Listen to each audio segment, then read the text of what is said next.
Bonjour à tous et bienvenue sur Mosaïque Cristal. Aujourd'hui, on va parler de fleurs, de shopping, de cathédrales, de logements insolites aussi. Et puis, on ira faire un tour à la FIM, la Foire internationale de Metz. En voici déjà un aperçu dans le Flash Info du jour. Les bornes de rechargement pour les véhicules électriques sont importantes pour les utilisateurs. Sur le territoire de la Casque, on compte 17 bornes publiques dans les différentes communes et la cité faïencière, plus un certain nombre de points de charge privés. Au Pays de Bitche, 10 bornes de rechargement sont disponibles au total. Un quota finlandais et 2 barriques sont installés depuis 1 an et demi à Roulin, à côté de la route qui mène à Cadenbron. Il s'agit de gîtes insolites qui ont été créés par Stéphanie et Michael Grébil. La formule plaît aux clients et les week-ends sont déjà réservés jusqu'à fin octobre. La maison de santé pluriprofessionnelle de Herbitsheim ouvre ses portes pour la première fois ce jeudi 1er octobre. 21 mois de travaux ont été nécessaires à la réalisation de ce projet. Une réelle chance pour les habitants des communes du secteur, même si tous les professionnels de santé ne sont pas encore installés. La cathédrale Saint-Étienne de Metz, qui est surnommée la lanterne du bon Dieu, avec ses quelques 6500 mètres carrés de vitraux, a été élue deuxième cathédrale plus belle de France, derrière celle de Strasbourg. Elle est l'une des plus grandes, avec ses 123 mètres de long et près de 90 mètres de haut. C'est un véritable bijou d'architecture gothique. La Foire internationale de Metz est un peu particulière cette année. L'organisation ne ressemble en rien à celle des années passées. Les exposants et les visiteurs sont moins nombreux. Mais avec la crise sanitaire actuelle, il a fallu revoir les moindres détails et mettre en place des mesures strictes afin de maintenir cet événement incontournable dans le secteur. Le monde de l'horticulture en France connaît une crise. Alors selon une enquête menée auprès de 2000 entreprises, la filière a enregistré une baisse des recettes de 14%. Marie-Morgane Lorenz s'est rendue chez l'horticulteur Litzenburger à Bliesbruck. Bonjour Marie-Morgane, quel est l'état d'esprit dans cette entreprise ? Salut Julia, alors ils n'ont pas trop le temps d'y penser car même si l'été est derrière nous, la saison automnale est aussi importante pour les jardins. Alors vous pouvez le voir autour de moi, il y a plein de couleurs avec les bruyères. Alors évidemment ce ne sont pas leurs couleurs naturelles, elles ont un traitement spécial, elles sont peintes. Alors vous le verrez dans un reportage tout à l'heure, les horticulteurs ont beaucoup de choses à faire. En plus des plantes de saison, il faut déjà préparer le printemps prochain. Et ce sera aussi l'occasion de faire un bilan de cette année particulière. Élodie Kiffer, horticultrice, sera en direct tout à l'heure pour répondre à nos questions. Eh bien, merci beaucoup Marie-Morgane et puis merci à Catherine pour le cadrage. On regarde ce reportage dans quelques minutes. On va d'abord s'intéresser à un tout autre sujet pour faire un tour d'horizon du réseau de bornes de rechargement sur le territoire de Sarreguemines-Bitche. Avec l'augmentation du nombre d'utilisateurs de voitures électriques, les infrastructures pour recharger ces véhicules se développent. Alors nous sommes partis sur les routes et nous avons dressé un petit état des lieux. Regardez. Plus de 28 666, c'est le nombre de points de recharge accessibles en France à la fin 2019. Mais qu'en est-il de l'arrondissement de Sarreguemines ? Nous sommes partis à bord d'un véhicule électrique pour suivre le réseau des bornes de rechargement. Sur le territoire de la Casque, 17 bornes publiques sont installées, sans compter les points de charge privés. 8 dans les communes de l'Agglo et 9 sur la cité faïencière. Comme celle-ci, située à côté de l'hôtel de ville, elle est gérée comme la majorité sur le territoire par le prestataire Freshmile. C'est Enedis qui s'occupe du réseau électrique. Elle dispose de 2 prises d'une puissance de 22 kW. Le courant alternatif passe par le convertisseur du véhicule qui le transforme en courant continu pour la batterie. Coût moyen de la borne avec son installation, environ 8 000 €. L'ensemble des bornes publiques sont gratuites sur le territoire de la Casque et aussi quelques bornes privées, notamment celle de l'Intermarché de Sarreguemines ou encore celle du Lidl. Faisons route maintenant vers l'est pour rejoindre le Pays de Bitche. La commune de Rallin possède une borne pouvant fournir une capacité jusqu'à 50 kWh si la voiture est compatible. Elle a enregistré au premier trimestre de cette année environ 110 passages. La borne est payante, comptez 0,20 € le kWh et 0,025 € en plus par minute de stationnement.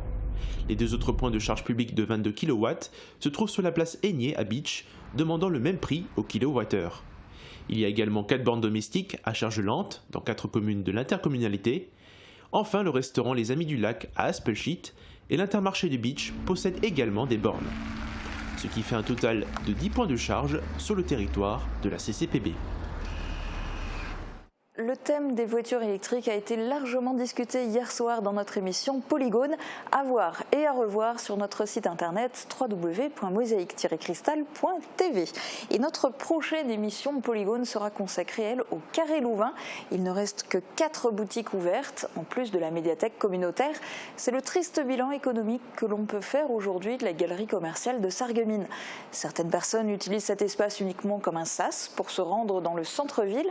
À l'approche peut-être de la renaissance de cette galerie, avec l'arrivée d'un ou plusieurs commerces, on est allé à la rencontre des utilisateurs. Vos habitudes de consommation, est-ce que vous venez souvent dans le Carré Louvain? Quels sont les types d'achats que vous faites ici? Je viens très rarement en Carré Louvain et puis c'est surtout pour les enfants. Autrement, il y a la médiathèque. Mais autrement, non. On était déjà chez Jules. Il y avait il y a pas si longtemps, Célio. Oui, puis là, le magasin là, pour les enfants. Je viens pas trop souvent. On trouve plus rien. On trouve plus rien, c'est mort. À part des vêtements, des lunettes, il n'y a rien, il n'y a plus rien en ville. Quand tu viens, c'est pourquoi? Qu'est-ce que tu achètes? Qu'est-ce que tu regardes ici? Pour aller au Sephora, moi je fais du maquillage. Est-ce que vous veniez plus souvent avant, quand il y avait plus de boutiques ou pas? Ah oui, là on était quand même plus régulièrement en ville. Moi, dans le Carré Louvain, on était quand même là beaucoup plus souvent. Mais maintenant, il y a quasiment plus rien, donc il n'y a pas trop d'intérêt de rentrer en Carré Louvain. Maintenant, j'y vais presque jamais. Peut-être une fois par mois ou un peu plus. Autrefois, on venait plus souvent ici. Il manque quoi dans le Carré Louvain? Il faudrait qu'il y ait quoi pour que ça vous incite à venir et à faire des achats ici? Des habits pour les femmes. Parce que ça manque maintenant. Avant, il y avait le mime et tout, maintenant, il n'y a plus grand-chose pour. Des boutiques pour les enfants ou des magasins de jouets ou quelque chose qui serait sympathique au centre-ville, je pense. Il n'y avait pas un magasin alimentaire? C'était pratique. Moi, ce serait bien s'il y avait quelques boutiques en plus. Ça fait un peu vide là. Donc quelques boutiques d'habillement ou autres, ce serait pas mal. Est-ce que vous venez souvent ici Parfois oui, parce que je conduis les petits-enfants à l'école à côté. Alors, il m'arrive aussi, ou alors j'accompagne ma femme pour aller à la librairie ou au magasin. Et là par exemple aujourd'hui vous êtes dans le Carré Louvain, pourquoi? Je vais chez l'ophtalmo, c'est le seul endroit où je suis garée. Voilà. Le Carré Louvain va-t-il sortir la tête de l'eau? On fait le point mercredi dans Polygone. Vous pouvez déjà poser vos questions par mail ou via notre page Facebook.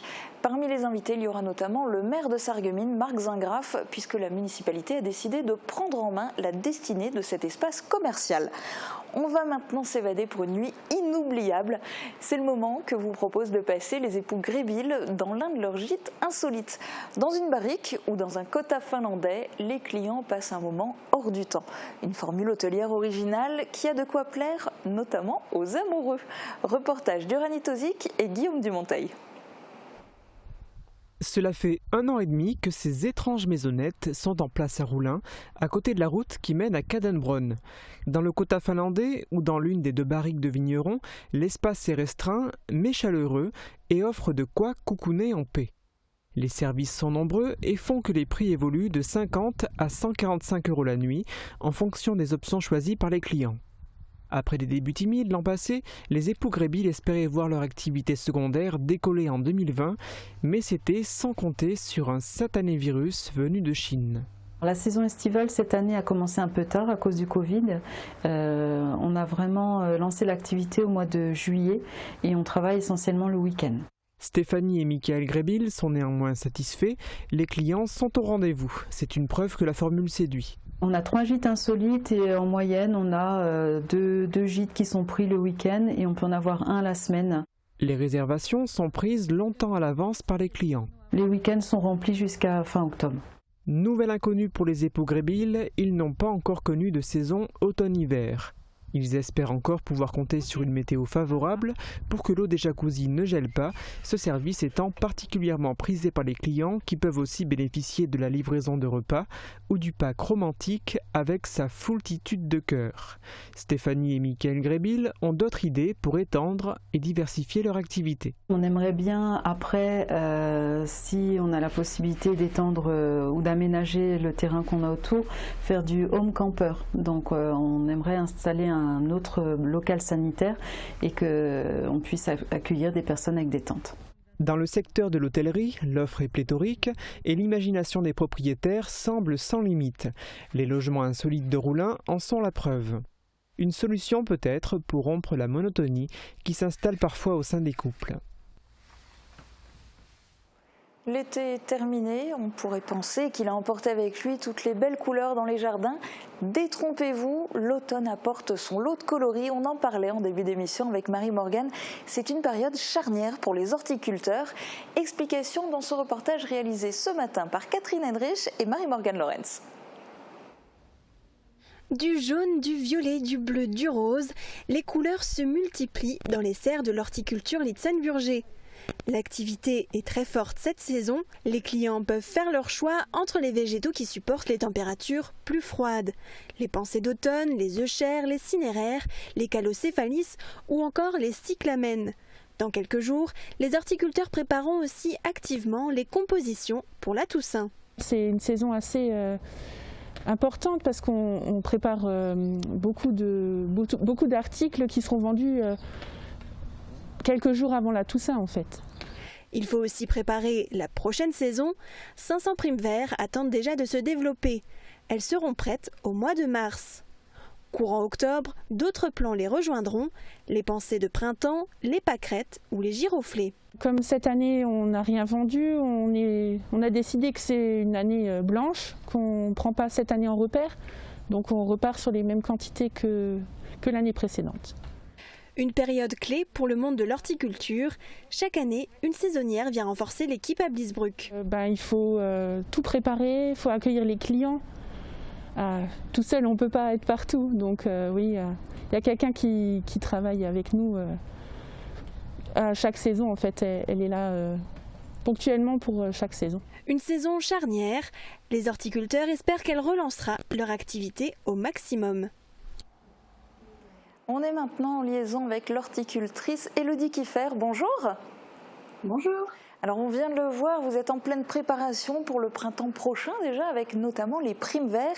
Cette année, ça a été un coup dur, en particulier avec cette fleur. Oui, c'est ça. Les primes verts étaient prêtes à être vendues quand on est arrivé au confinement. Donc on n'a rien vendu. Et comme c'est une culture qui est longue, on la commence au mois d'août. Il faut faire un projet sur l'avenir, quoi.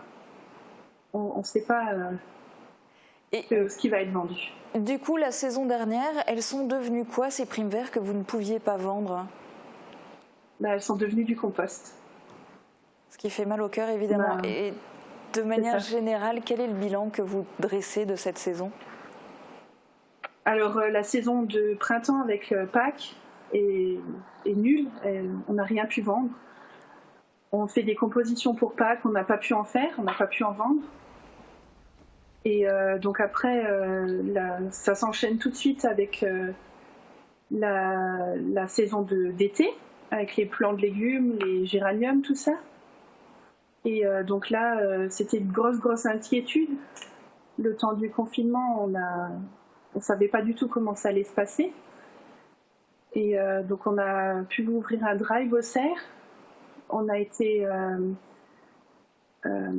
mis en relation avec la commune de Valsprone qui nous a permis aussi de vendre avec eux.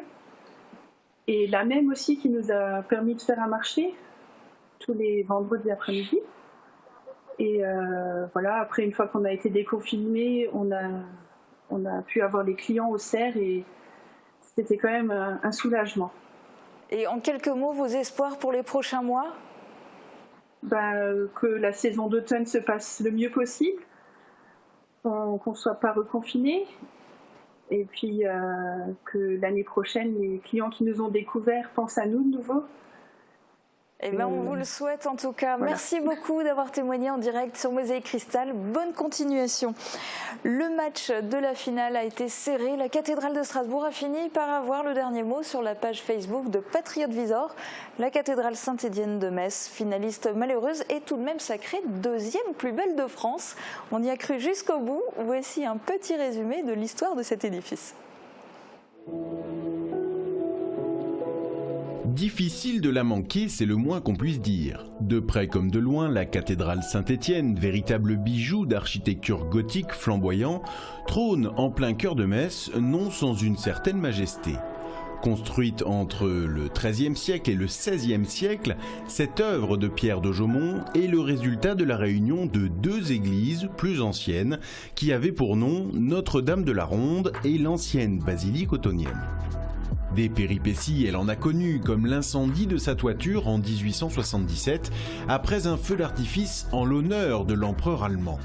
Il y eut également son portail qui fut d'abord néoclassique sous le talent de Jacques-François Blondel, puis gothique sous l'égide de Paul Turnau à la fin du XIXe siècle. Véritable temple de verre, la cathédrale Saint-Étienne est surnommée la lanterne du bon Dieu, un surnom mérité quand on considère ses quelques 6500 mètres carrés de vitraux, dont les plus anciens remontent au XIIIe siècle et sans oublier non plus les œuvres du XXe siècle signées de la main de Jacques Villon ou encore de Marc Chagall. La cathédrale de Metz, en plus de son histoire, a également ce mérite rare d'être atypique. Ses 123 mètres de long et près de 90 mètres de haut en font l'une des plus grandes de France. Désormais en finale du concours de la plus belle cathédrale de France, sera-t-elle sacrée par ce titre? Qui sait, mais gardons la foi, sans doute le mérite-t-elle. Et au final, seulement 383 voix séparent les deux cathédrales. Metz arrive donc en deuxième position avec 23 053 votes contre 23 436 pour la cathédrale Notre-Dame de Strasbourg. Une victoire étriquée, c'est le moins qu'on puisse dire. Mais qu'importe la défaite, la cathédrale Saint-Étienne reste évidemment la première dans le cœur des Mosellans. Une cathédrale à visiter toute l'année. Pour les événements ponctuels, je vous donne des idées de sortie dans un instant. On va d'abord regarder les prévisions météo pour demain. La météo vous est présentée par le Crédit Mutuel. Une banque qui appartient à ses clients, ça change tout. Protégez et mettez en lumière votre maison avec toutes les nuances de crépi proposées par Modèle Habitat.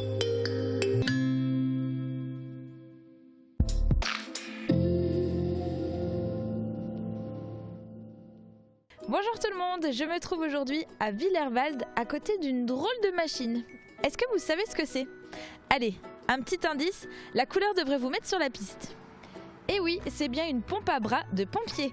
Apparue au début du XVIIe siècle, elles étaient utilisées pour lutter contre les incendies. Elles étaient tirées par des chevaux ou par les pompiers eux-mêmes jusqu'au lieu du sinistre. Il fallait ensuite l'actionner à la force de l'homme pour refouler l'eau dans la cloche de pression qui allait ensuite dans la conduite de refoulement. D'ailleurs, le terme pompier désignait tout simplement le groupe de personnes responsables de la pompe. Et pour demain, pas besoin de pomper pour trouver de l'eau, elle tombera directement du ciel.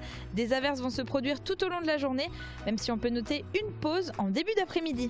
Les températures sont stationnaires avec 7 à 9 degrés au minimum et 14 à 16 degrés au maximum. Demain, nous fêterons la Saint-Léger. Le soleil nous accompagnera de 7h34 à 19h07. Passez tous une très belle journée et à demain. Merci d'avoir suivi la météo avec le Crédit Mutuel. Une banque qui appartient à ses clients, ça change tout.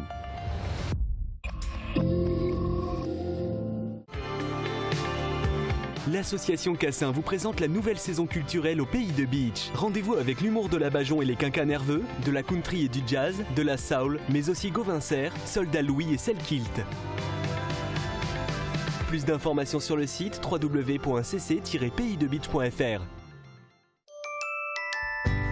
Vous êtes salarié? Votre patron peut vous récompenser par des chèques cadeaux à dépenser dans plus de 60 commerces sarregueminois. Pour l'entreprise, ce sont 0% de charges sociales et fiscales et 0% d'impôts. Shop in Sarreguemines. C'est sympa, astucieux et innovant. Parlez-en autour de vous. Pour la rentrée, AVS Médical vous offre le plein de confort. Retrouvez des jambes légères avec les semelles Vénopède par Sigvaris. Composées d'une couche en mousse à mémoire de forme, assurant un confort absolu, d'une couche en microfibres antibactériennes et d'une couche en latex qui limite les mauvaises odeurs, elles seront votre allié parfait en toute saison. En plus, profitez d'une réduction de moins 20% jusqu'au 31 octobre. AVS Santé, notre métier, vous accompagner.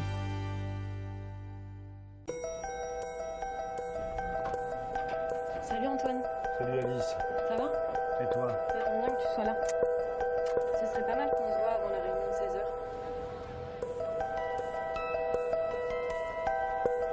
Ça va toi? Vas-y, bisous, je te laisse. Tiens, laisse-moi parler. Quand je t'écoute.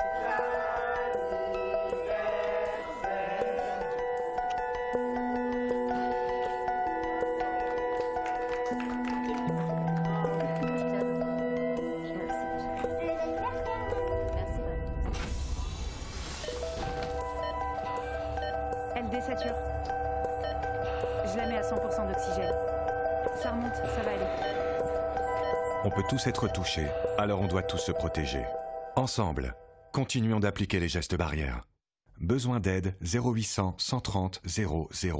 Appel gratuit. Plus d'informations sur gouvernement.fr. Ceci est un message du ministère des Solidarités et de la Santé. Alors que les annulations d'événements pleuvent, la Foire internationale de Metz fait de la résistance.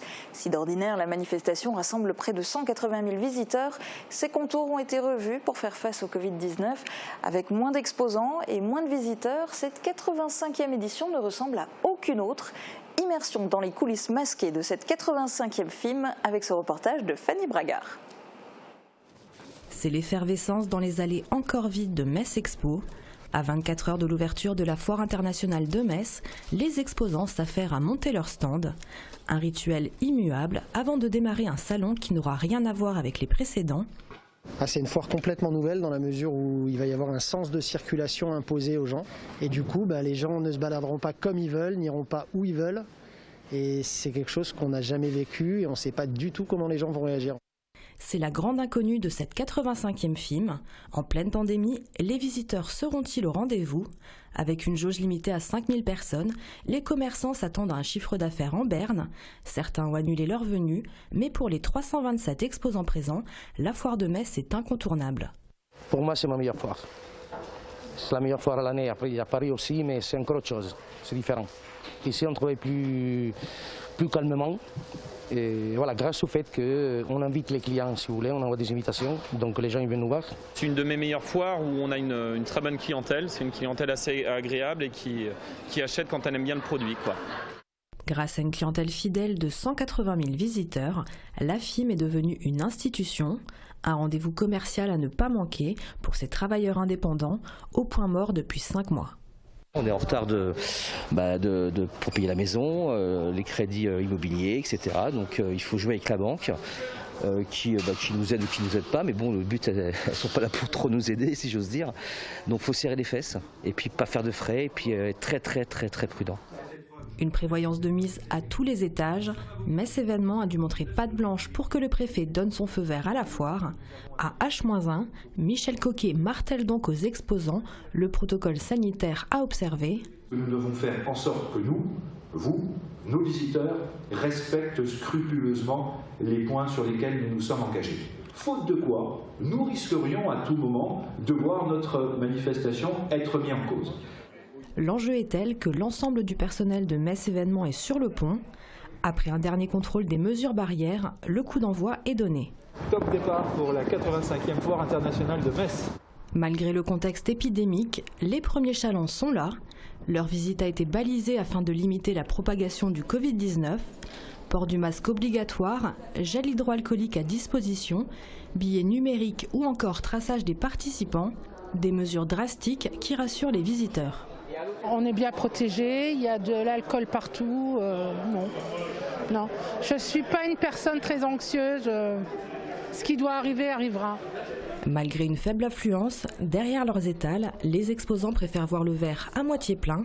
Ça commence à arriver tranquillement. Je suis vraiment pas inquiet. Les clients vont venir à la foire de Metz, j'en suis persuadé. Il y aura certainement un peu moins de monde, bien évidemment, mais non, je suis confiant. D'habitude, on sait exactement où on va jour par jour. Là, c'est vraiment dans l'inconnu total. Mais en même temps, c'est bien, ça apporte une nouvelle sensation, ça nous apporte quelque chose de nouveau et un peu plus d'adrénaline. Ça peut être pas mal finalement. C'est un peu comme jouer au casino, c'est soit on joue sur le rouge ou sur le noir, après on verra bien, mais après faut être motivé, faut y croire, sinon je serai pas là. L'œil rivé sur son téléphone, le directeur de Metz Événements scrute, en temps réel, le nombre de visiteurs de la foire, comptabilisé par des capteurs 3D. Nous sommes passés samedi à 1400 personnes à l'instant T et que hier dimanche, nous étions au triple du premier jour. C'est-à-dire que nous étions au maximum à 2400 personnes à l'instant T, ce qui sur une journée nous donne à peu près 8000 à 9000 visiteurs accueillis. Donc c'est pas si mal, c'est même plutôt bien. Synonyme de reprise économique, la FIM est une locomotive pour le territoire. Incontournable dans le Grand Est, elle attire d'ordinaire près de 180 000 visiteurs. La Foire internationale de Metz, on sait que dans les très grandes années, peut dégager jusqu'à 200 millions d'euros de retombées économiques pour le territoire. Eh bien, ces 200 millions d'euros, nous ne les aurons pas cette année. Tout simplement parce que la foire est plus petite que les années antérieures.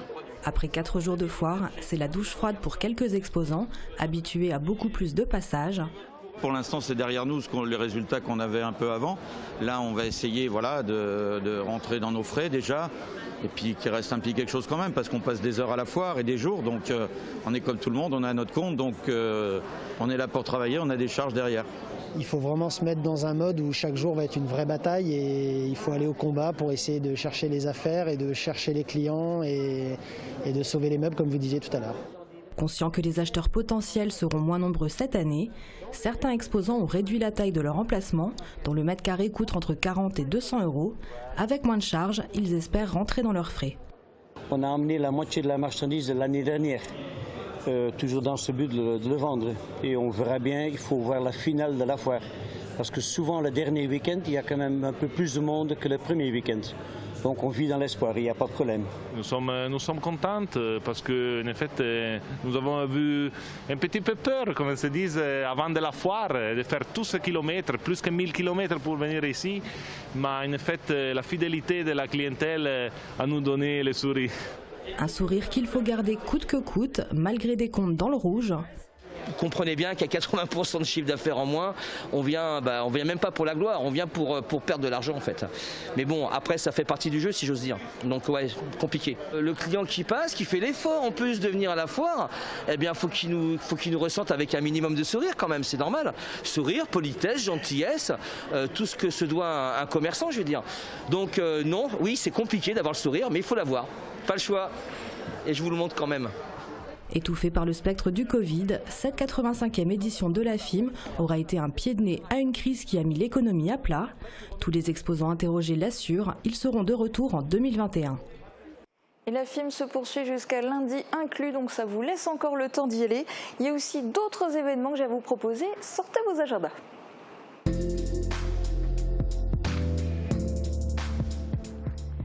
Dimanche, rendez-vous à Beach au Jardin pour la Paix, c'est pour le marché paysan qui est organisé par l'AMEM. Produits paysans et artisanaux ainsi que démonstrations de savoir-faire mosellan sont au programme. 25 exposants seront de la partie et puis parmi les animations, il y aura des démonstrations de tonte de moutons. Et oui, parce que dimanche, les moutons sont à l'honneur à Beach. À 17h commencera leur transhumance. Les moutons vont quitter le pâturage expérimental du glacis de la Citadelle pour regagner leur quartier d'hiver à la Bergerie. C'est un véritable spectacle qui est à observer dans les rues de Beach, de quoi ravir petits et grands. Observation mais aussi participation aux expériences sont proposées aux plus jeunes à la médiathèque communautaire de Sarreguemines. Je ramène ma science, c'est un rendez-vous qui est proposé par les élèves du lycée Henri Nominé. C'est accessible à partir de 6 ans. Le rendez-vous c'est mercredi après-midi, c'est gratuit, mais attention c'est sur inscription, donc ne tardez pas pour avoir une place pour les bouts de chou. Faïence Power à présent, c'est le nom de la nouvelle expo au musée de la Faïence. Un tour d'horizon original des années 70 à Sarreguemines. Cette décennie était aussi une période charnière pour la faïencerie de Sarreguemines. Le vernissage a lieu demain. L'expo est visible jusqu'au 19 septembre. Et oui, donc ça vous laisse quasiment un an et aucune excuse, elle est à découvrir absolument. Et puis pour finir, place au rock avec un plateau qui vous est proposé par la Halle Verrière de Meisenthal. Clone, Shuffle et Uncut sont sur la scène de la Boîte Noire 2.0. C'est samedi soir, ouverture des portes à 20h30. C'est un concert reporté qui aurait dû avoir lieu en avril. Donc si vous aviez déjà les billets, ils sont toujours valables.